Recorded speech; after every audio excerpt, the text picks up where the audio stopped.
Rajiv 40 years old पिछले 15 साल से जॉब कर रहे हैं और सुबह 8 बजे घर से निकल जाते हैं ऑफिस के लिए। फिर 9 to 5 की जॉब करके घर पहुंच जाते हैं 7 बजे तक और डिनर करके 11 बजे तक सो जाते हैं। और अगले 20 साल तक राजीव का रूटीन सेम रहेगा। 60 ईयर्स के बाद रिटायरमेंट, वाइफ के साथ दुनिया घूमने का प्रोग्राम है, पर रिटायरमेंट के बाद भी फ्रीडम और एनर्जी रहेगी। और फिर डेथ का इंतजार एंड लाइफ एंड्स। ये राजीव की नहीं बल्कि हम सबकी कहानी है। और इंडिया जैसी कंट्री में जहां जॉब स्ट्रेसफुल और टॉक्सिक वर्क कल्चर से भरी पड़ी है, लाइफ एक्सपेक्टेंसी एज और भी कम हो जाती है। तो एक फिलोसॉफिकल डायलॉग है, स्वर्ग कहीं और नहीं, यही जीवन है। इसके आगे कुछ न था और इसके पीछे कुछ न होगा। तो सवाल उठता है, जॉब छोड़ दूंगा तो लाइफ और फैमिली रिस्पॉन्सिबिलिटी और डिजायर्स पूरी करने के लिए मनी फ्लो कहाँ से आएगा? विच is a valid point, but financial planning के थ्रू ये पॉसिबल है, जो बस आपसे एक ही चीज की डिमांड करता है, डिसिप्लिन। हम सभी लोगों के कुछ ना कुछ ड्रीम्स होते हैं। किसी को राइटर बनना है, किसी को कोडिंग करनी है, किसी को स्टार्टअप या इनोवेशन करना है। But these all needs financial freedom, because जो ड्रीम्स वर्क हम ट्रूली करना चाहते हैं वहाँ पैसा तो है, बट फर्स्ट 3 to 4 years आपको 1 रुपया भी नहीं मिलेगा। और हम सब इस बात को जानते हैं और जॉब करना हमारी नेसेसिटी बन जाता है और हमारे इनोवेटिव आइडियाज ड्रीम्स ही रह जाते हैं। हमारे देश में इनोवेटिव आइडियाज की कोई कमी नहीं है, बट हम हजारों साल से गुलाम रहे हैं। सो हमारा माइंडसेट सिक्योरिटी फर्स्ट वाला है, यानी रिस्क टेकिंग एबिलिटी हम लोगों में कम है। और फाइनेंशियल सिक्योरिटी के पीछे भाग कर हम दुनिया के सबसे बड़े एडुकेटिव लो वेज ह्यूमन लेबर हैं। बट जब यहाँ के एडुकेटिव ह्यूमन यूएसए में काम करते हैं, they become innovator. Why? Because USA उसी इंडियन लेबर को इतनी फाइनेंशियल फ्रीडम देता है कि उसे फाइनेंशियल सिक्योरिटी के बारे में न सोचकर बस इनोवेशन पर ध्यान देना है। और आज आप उन सभी के नाम जानते हैं। तो इंडिया में रहकर फाइनेंशियल फ्रीडम अचीव की जा सकती है। और इंडिया में फाइनेंशियल फ्रीडम का अमाउंट क्या है जिसके बाद आप अपने मन का काम कर सकते हैं या कुछ इनोवेशन कर सकते हैं? चलिए आज के वीडियो में डिस्कस करते हैं। पहले फाइनेंशियल फ्रीडम समझ लेते हैं। बेसिक लैंग्वेज में कहूँ तो फाइनेंशियल फ्रीडम का मतलब जब आप अपने हाउस होल्ड के खर्चे और लाइफ स्टाइल को मेंटेन करने के लिए किसी जॉब और वर्क पर डिपेंड नहीं हो। तो आप इमेजिन करो, आज आपके पास जॉब नहीं है तो आपकी सेविंग से घर का खर्चा कितने समय तक चल जाएगा?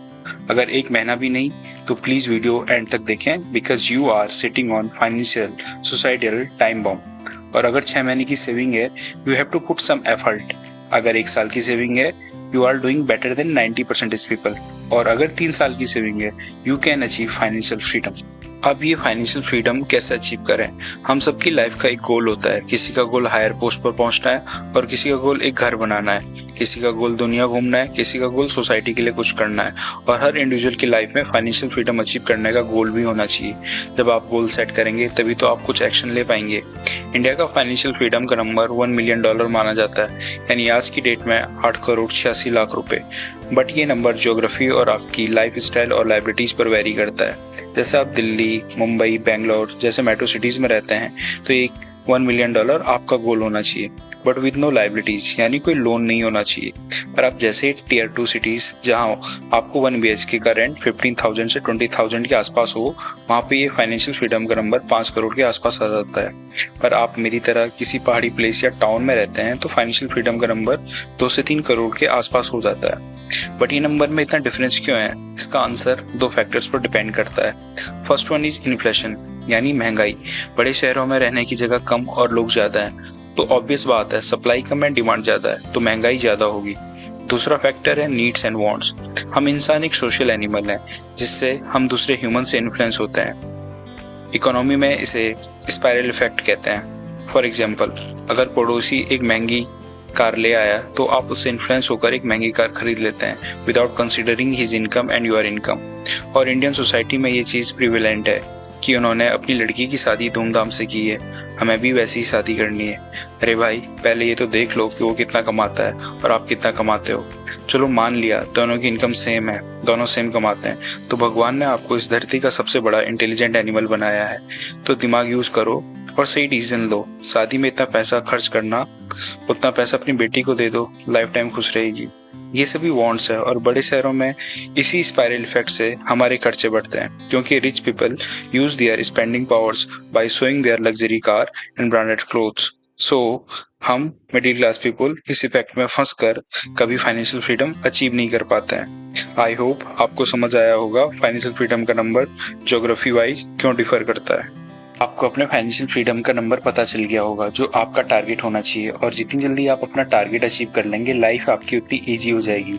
आप अपने ड्रीम वर्क पर फोकस कर सकते हैं और लाइफ को एंजॉय करके जी सकते हैं, because life is all about doing that work which you like even it does not give you a handsome पे आउट।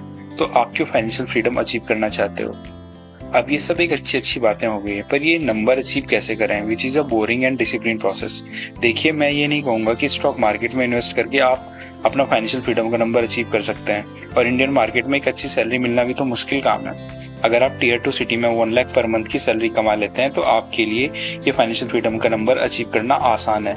पर टीयर 2 सिटी में 1 लाख पर मंथ की जॉब मिलना भी मुश्किल काम है, और टीयर 1 सिटी में आपको वेल पेइंग जॉब तो मिल जाती है, बट इन्फ्लेशन आपकी आधी सैलरी वैसे ही खा जाती है। तो टीयर 1 सिटी में आपका target at least 3 lakh per month की सैलरी अर्न करना होना चाहिए।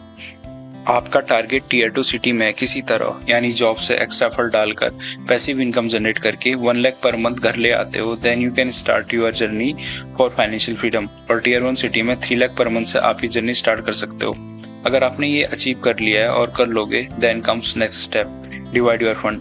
अपनी मंथली इनकम को डिवाइड करो। Maximum expenditure should be 40% of your monthly income, यानी 60% मंथली सेविंग हो जानी चाहिए। और जब आपकी इतनी मंथली इनकम आ रही है, आप 60% सेविंग आसानी से कर सकते हो, क्योंकि जो 50,000 पर मंथ अर्न करता है उसे 60% सेविंग करना इम्पॉसिबल है if that individual is married and living in a city. 60% saving को 3 पार्ट में डिवाइड कर दीजिए। फर्स्ट पार्ट में आपका health insurance plus life insurance is mandatory, और इस पार्ट में कवर हो जाना चाहिए। If somebody has taken housing loan which is a good loan, it is creating asset to you और योर फैमिली, EMI इस पार्ट के अंडर होनी चाहिए। If you have already a home, then you are privileged, then you can invest that fund in your child future. उनके नाम से SIP कीजिए या PPF अकाउंट या सुकन्या अकाउंट में इन्वेस्ट कीजिए, बिकॉज इन लॉन्ग रन बच्चों की शादी और हायर एजुकेशन के लिए आपके पास ऑलरेडी एक अच्छा खासा कॉर्पस होगा। सेकेंड पार्ट को म्यूचुअल फंड में इन्वेस्ट कीजिए। म्यूचुअल फंड इंडस्ट्री में एक कैलकुलेशन है 15 × 15 × 15, यानी 15,000 की मंथली SIP 15% CAGR से 15 ईयर्स में 1 करोड़ का कॉर्पस दे सकती है, विच इज अचीवेबल। हम यहाँ मिनिमम 20,000 पर मंथ की SIP कर रहे हैं, जिसकी value after 15 years approx 1.35 crore rupees होगी।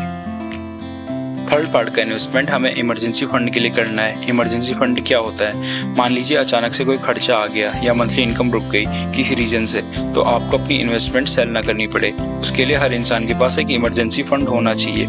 इमरजेंसी फंड आपके 1 साल के एक्सपेंडिचर के इक्वल होना चाहिए। इस केस में if your salary is 1 lakh per month, then 40% is monthly expenditure, then 4,80,000 is your emergency fund. और ये इमरजेंसी फंड ही आपकी फाइनेंशियल फ्रीडम को अचीव करने में मेजर रोल प्ले करेगा।